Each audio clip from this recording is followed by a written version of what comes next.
Okey, baik semua. Assalamualaikum warahmatullahi wabarakatuh. Kali ini kita akan tengok satu pelajaran yang berkaitan dengan osmosis. Osmosis ni adalah satu perkara yang saya suka bincangkan dengan kamu sebab osmosis ni adalah benda yang sangat penting untuk mempengaruhi keadaan sel. Sekali lagi, apakah itu osmosis? Osmosis mesti melibatkan movement of water. So kamu highlight perkataan water ya. Ke mana pergerakan air ni? The water is moved from the high water potential, satu tempat di mana keupayaan airnya tinggi, to the lower water potential, di mana keupayaan air itu rendah.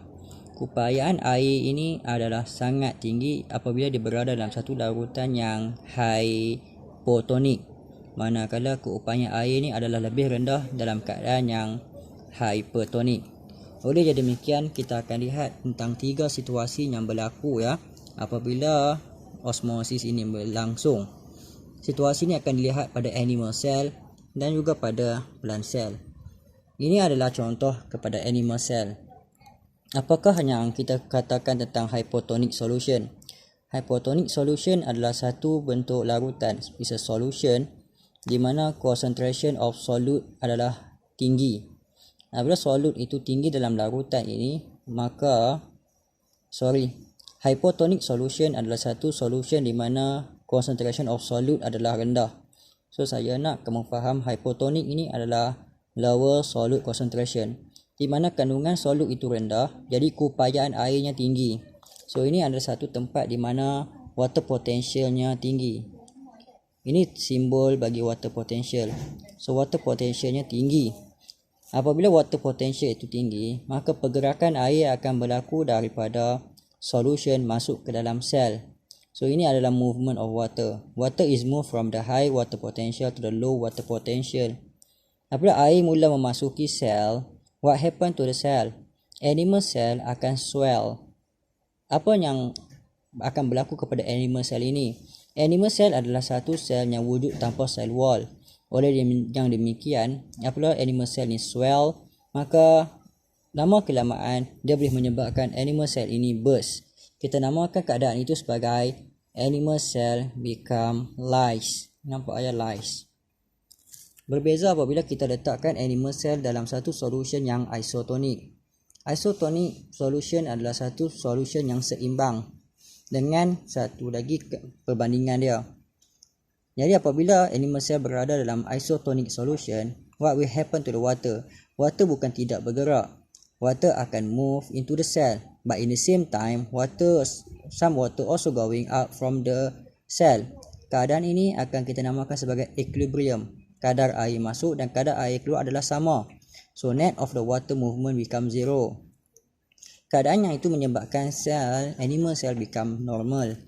Bagi situasi yang ketiga, apabila animal cell berada dalam satu solution yang kita namakan sebagai hypertonic solution. Hypertonic solution adalah satu solution di mana solute concentration itu adalah tinggi. Apabila solute concentration itu tinggi pada solution ini, apa yang berlaku untuk menyeimbangkan keadaan ini? Water from the cell is going out. So when water is diffused out from the cell, the water content in the cell become lost, and then what happen to the cell? Cell become shrivel. So nampak ya, mengecut. Kita boleh panggil sebagai shrink. Cell is shrink pun boleh. Atau bagi red blood cell, kita panggil dia sebagai crenate. So nampak ya. So water going out. So ada 3 situasi pada ini. What cell become lyse, cell is normal, cell is shrink ataupun shrivel. So bagi darah merah, kita panggil dia sebagai crenate.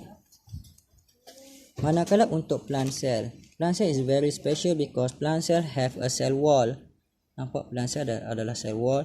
When this plant cell is put into the hypotonic solution, maksudnya keupayaan air di luar sel tinggi. So what happen to the water? Water diffuse from the high water potential going to the lower water potential. What happen to the cell? Cell now become expand. Namun begitu, bagi plant cell, dia ada cell wall. Cell wall ini akan withstand the pressure. Cell wall akan bagi satu tekanan lain yang menghala kepada ke dalam, yang kita panggil sebagai pressure. What happened to the cell? Cell now become turgid. So the plant cell never burst. Apabila satu plant cell masuk dalam isotonic solution, the net of water movement is zero. Some of water is going out.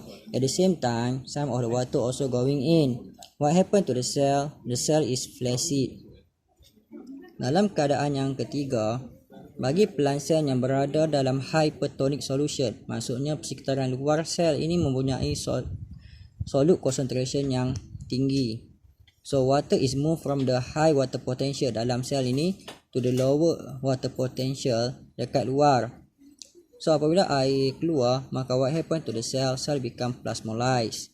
So ada 3 terminologi di sini, turgid, flaccid dan plasmolized. So that's all on our lesson. See you on the next class.